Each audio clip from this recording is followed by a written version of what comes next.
La Tierra lleva 3 días temblando. No mucho.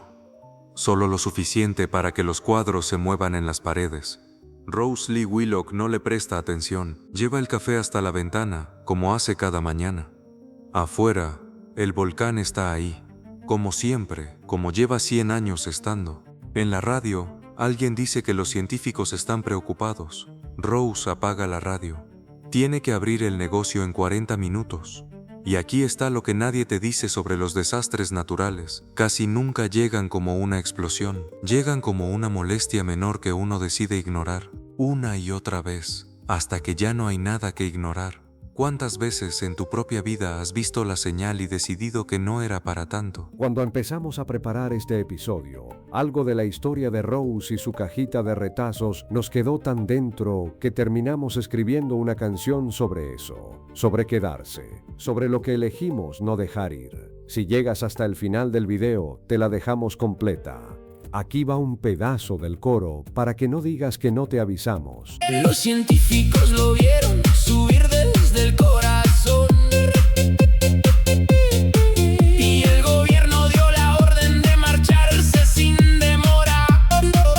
Regresamos a la historia. Rose Lee Willock tenía una costumbre rara. Cada mañana, antes de abrir su tienda de telas en el centro de Plymouth, cortaba un pedazo pequeño de cada rollo nuevo que llegaba, solo para sentir la textura. Decía que la tela le hablaba con las manos, no con los ojos. Llevaba 17 años haciendo eso. Tenía una cajita de lata llena de retazos, uno por cada rollo que había vendido, y a veces cuando el negocio estaba lento, los sacaba y los tocaba sin mirar, a ver si los reconocía. Casi siempre los reconocía.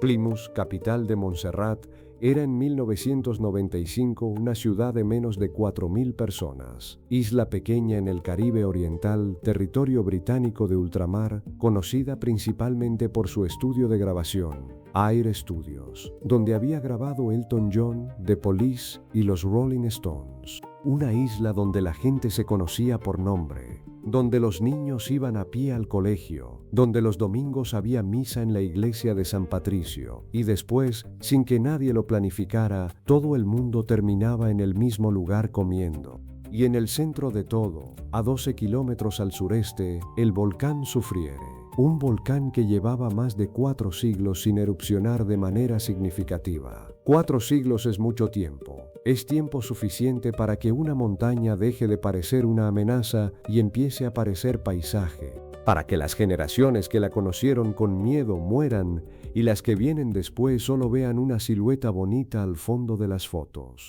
Aquí está la estadística que cambia todo. El 94% de las personas que viven cerca de volcanes activos en el mundo llevan más de 20 años en el mismo lugar. No es ignorancia. Es que cuando algo terrible no ha pasado en tu vida, tu cerebro lo registra como algo que probablemente no va a pasar. Es lo mismo que te pasa con el cinturón de seguridad en trayectos cortos, con el chequeo médico que llevas 3 años posponiendo, con la conversación difícil que tienes pendiente desde antes de la pandemia. El volcán Soufriere era el volcán equivalente a esa revisión médica. El 18 de julio de 1995 el volcán tosió por primera vez en mucho tiempo. Una pequeña erupción freática, agua subterránea, básicamente la montaña dejando escapar vapor a presión. No cayó lava, no hubo muertos. Solo un penacho de ceniza que cubrió algunos vecindarios del sur. El gobierno de Montserrat, asesorado por el equipo de vulcanólogos del Servicio Geológico Británico, tomó una primera decisión: evacuar la zona de exclusión del sur de la isla, alrededor de 5.000 personas. Y aquí ocurre lo primero que vale la pena analizar. Muchos fueron, pero muchos se quedaron. ¿Por qué? Los psicólogos tienen un nombre para esto: sesgo de statu quo. En términos simples, el cerebro humano está cableado para percibir el cambio como una pérdida potencial y la permanencia como una forma de seguridad, incluso cuando esa permanencia es objetivamente más peligrosa. Es decir, mudarte se siente como perder algo concreto. Tu casa, tu rutina, tu identidad.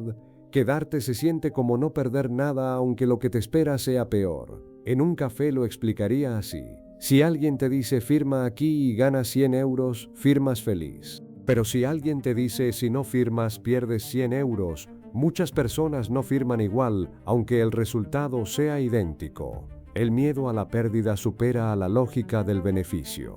Para los habitantes del sur de Montserrat, quedarse no era una decisión irracional, era el cerebro haciendo lo que mejor sabe hacer, proteger lo conocido. Rose siguió abriendo su tienda. Algunos clientes ya no venían. Se habían ido al norte de la isla, a la zona de Bramble, donde el gobierno había habilitado refugios temporales, pero otros sí venían, y los que venían necesitaban tela igual. En septiembre de ese mismo año, los científicos publicaron un informe que decía con bastante claridad que la actividad volcánica estaba escalando, que había magma fresco moviéndose hacia la superficie, que esto no era un evento aislado sino el inicio de algo más largo. El gobierno distribuyó el informe, la radio lo leyó, los periódicos lo imprimieron. Y aquí ocurre el segundo mecanismo psicológico importante. Cuando una amenaza es invisible, gradual y no tiene una fecha concreta, el cerebro la clasifica en una categoría diferente a la de las amenazas reales. Los psicólogos llaman a esto normalización del riesgo. Funciona así. Si escuchas hay peligro todos los días durante semanas y todos los días sigues vivo, hay peligro empieza a sonar como ruido de fondo. Como cuando vivís cerca de una vía de tren y al principio los trenes te despiertan a las 3 de la mañana y después de un mes no los escuchas más. El volcán llevaba meses siendo el tren de las 3 de la mañana para los montserratinos. Hubo un momento, en octubre de 1995, que merece detenerse. Un vulcanólogo del equipo científico, el Dr. Barry Voigt de la Universidad de Penn State, uno de los mejores expertos en flujos piroclásticos del mundo, dio una conferencia pública en Plymouth. Dijo, con toda la claridad que le permitía su inglés técnico, que el volcán tenía el potencial de producir coladas piroclásticas, flujos de gas ardiente, roca y ceniza que viajan a 200 kilómetros por hora, que no se pueden superar corriendo, que no se pueden sobrevivir sin evacuación previa. Dijo todo eso, y la gente que estaba en la sala lo escuchó, asintió y al día siguiente muchos estaban de vuelta en sus casas. ¿Por qué? Tercer mecanismo, brecha de empatía afectiva. Cuando no estás sintiendo miedo en este momento, tu cerebro tiene una capacidad muy limitada para imaginar cómo se va a sentir ese miedo cuando llegue. La amenaza futura no tiene olor, no tiene calor, no tiene sonido. La amenaza presente sí. Y en ese octubre de 1995, la amenaza presente era el alquiler del refugio temporal, la incomodidad de dormir en una cama prestada, los niños sin escuela fija, el negocio cerrado. Eso sí lo sentían. El flujo piroclástico era una abstracción. Hay un momento en esta historia que me parece el más difícil de contar. No porque sea el más dramático, sino porque es el más humano. En noviembre de 1995, el gobierno de Montserrat, con asesoría del equipo científico, emitió una orden de evacuación más amplia para las zonas del sur. No era una sugerencia, era una orden oficial, pero no tenía mecanismo de cumplimiento obligatorio, y varios cientos de residentes simplemente no se fueron. No eran personas sin información, no eran personas sin recursos, eran personas que habían hecho un cálculo, consciente o no, y habían decidido que el costo de irse superaba el riesgo de quedarse. Una mujer llamada Verónica Brambon, no confundir con el barrio, declaró en una entrevista radial en ese momento algo que resume todo. Si me voy y no pasa nada, perdí mi negocio, mi casa, mi vida. Si me quedo y no pasa nada, no perdí nada. Solo puedo perder si me quedo y pasa algo, y eso no va a pasar. Escucha esa lógica otra vez. Es perfectamente coherente y es perfectamente errónea. Porque el problema con los volcanes y con muchas amenazas graduales es que el si pasa algo no está distribuido de manera uniforme en el tiempo. No hay 50% de probabilidad cada día, hay 99% de días tranquilos y luego un día en que todo termina. Y nadie sabe cuál es ese día. Imagina que estás en el lugar de Verónica. Llevas 4 meses durmiendo en un refugio temporal con 70 personas más. Tus hijos preguntan cuándo vuelven a casa. Tu negocio lleva meses cerrado. Los ahorros se están acabando. Y el volcán sigue ahí echando humo pero sin explotar. ¿Cuánto tiempo seguís esperando? ¿Cuándo decidís que ya fue suficiente? Nadie en esa sala tiene respuesta fácil para eso. El 18 de junio de 1997, son las 12:55 del mediodía. Temperatura 32 grados. El cielo está despejado. El volcán lleva semanas con actividad incrementada. Los científicos han elevado el nivel de alerta.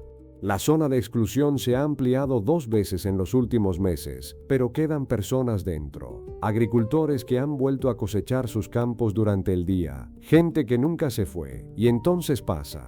A la 1:02 de la tarde, el domo de lava que ha estado creciendo en el cráter colapsa. El colapso libera una presión acumulada durante meses. En segundos, una columna de gas, roca y ceniza sube a 20 kilómetros de altura y luego baja.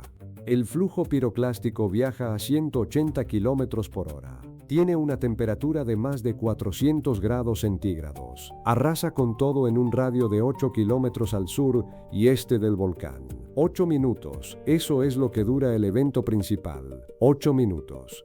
En 8 minutos, los campos del sur de Montserrat quedan sepultados. En 8 minutos, 19 personas mueren. 19 agricultores que habían regresado a sus campos esa mañana. Personas que el sistema de alerta no alcanzó a tiempo. Una persona que ya había sido evacuada y había vuelto a buscar sus cosas. Los días siguientes son una acumulación lenta de lo que ya era inevitable. El volcán no para, sigue erupcionando. Las autoridades ordenan evacuación total del sur. Esta vez con urgencia real. Esta vez casi todos se van, pero Plymouth ya no es Plymouth. Para agosto de 1997, la capital lleva semanas cubierta, no de ceniza suelta, sino de piroclastos consolidados. Metros de material volcánico sobre las calles, los techos, los negocios, la iglesia de San Patricio. Tiene la torre todavía visible. El reloj del ayuntamiento todavía indica la hora.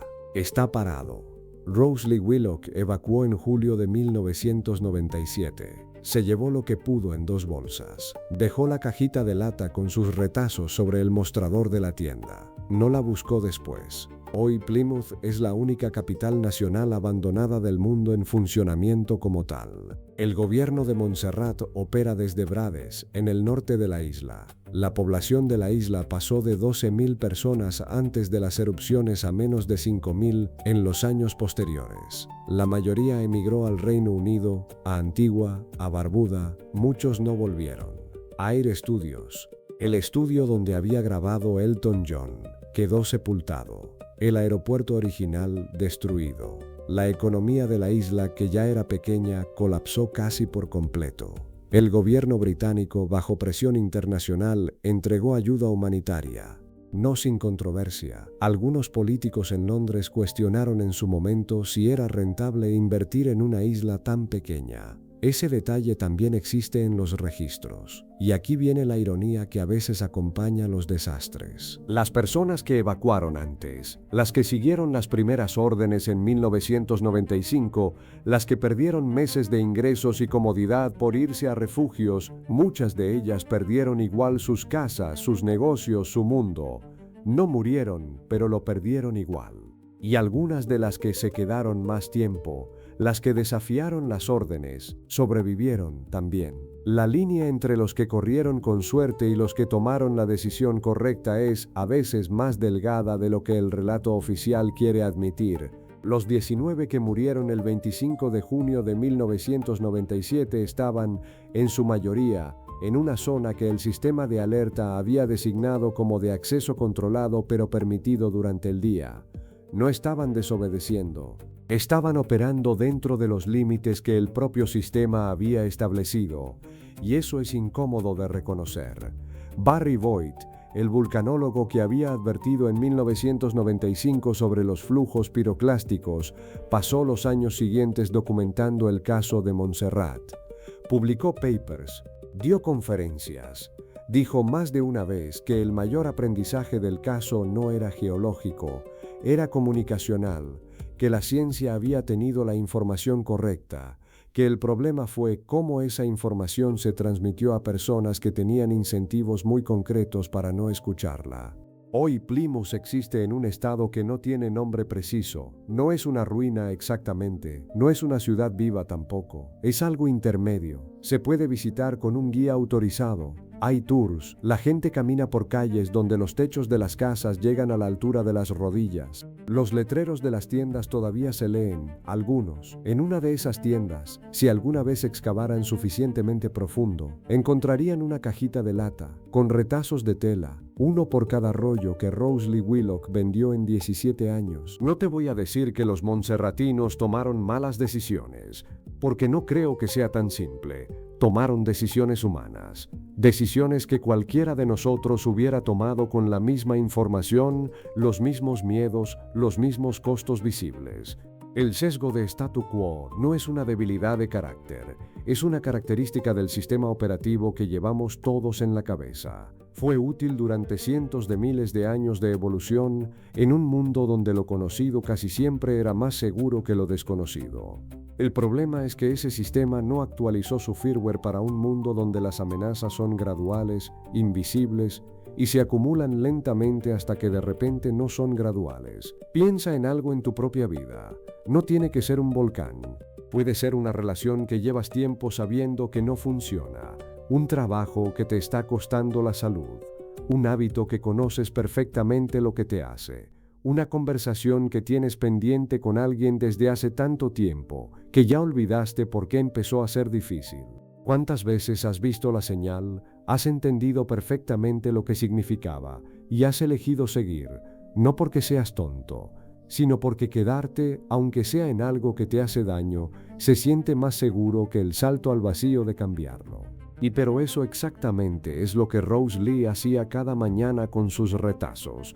Tocaba lo conocido, para saber que seguía ahí, para saber que ella seguía siendo ella. No hay nada malo en eso. El problema es cuando lo conocido deja de ser refugio y se convierte en trampa. Y el volcán no avisa cuando cruza esa línea. Plymouth existe todavía, cubierta silenciosa, visitada por turistas que toman fotos desde lo que antes eran las ventanas del segundo piso. El volcán sufriere y sigue activo. La zona de exclusión sigue vigente. Y en el norte de la isla, en Brades, hay personas que llevan décadas viviendo en lo que se suponía que era un destino temporal y no se han ido, porque Montserrat, aún reducida, aún volcánica, aún frágil, es su casa. Te dejo con una pregunta que no tiene respuesta fácil y que por eso vale la pena hacerse. Si mañana te dijeran que algo que amas, tu ciudad, tu trabajo, tu relación, tu identidad, tiene fecha de vencimiento y que la salida más segura implica dejarlo todo antes de que se derrumbe, ¿cuándo lo dejarías? ¿En el primer temblor? ¿Después del tercero? ¿O esperarías, como casi todos, a que la ceniza llegue a la altura de las rodillas? Oye, antes de que te vayas, si algo de esta historia te movió algo por dentro, si te hizo pensar en esa señal que viste y elegiste ignorar, o si simplemente quieres que sigamos contando historias que no aparecen en los libros de texto, un like es la forma más pequeña de decirle al algoritmo que este tipo de contenido vale la pena, y suscribirte es la forma de asegurarte de que la próxima historia también llega. No te pedimos más que eso. Como se los prometimos, aquí está la canción completa.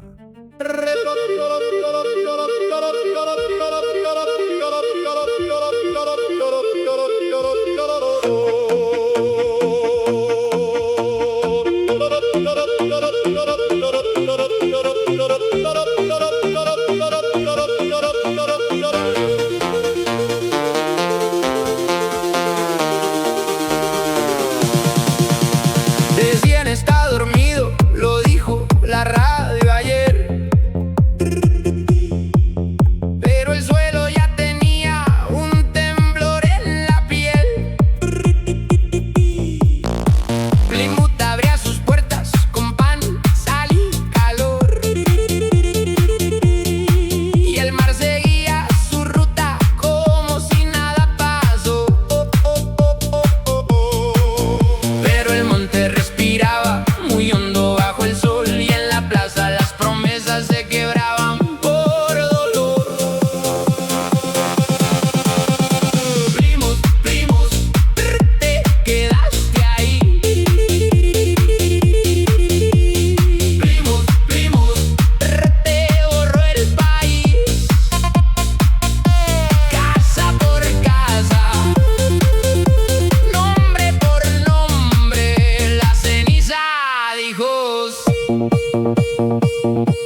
Lo siento.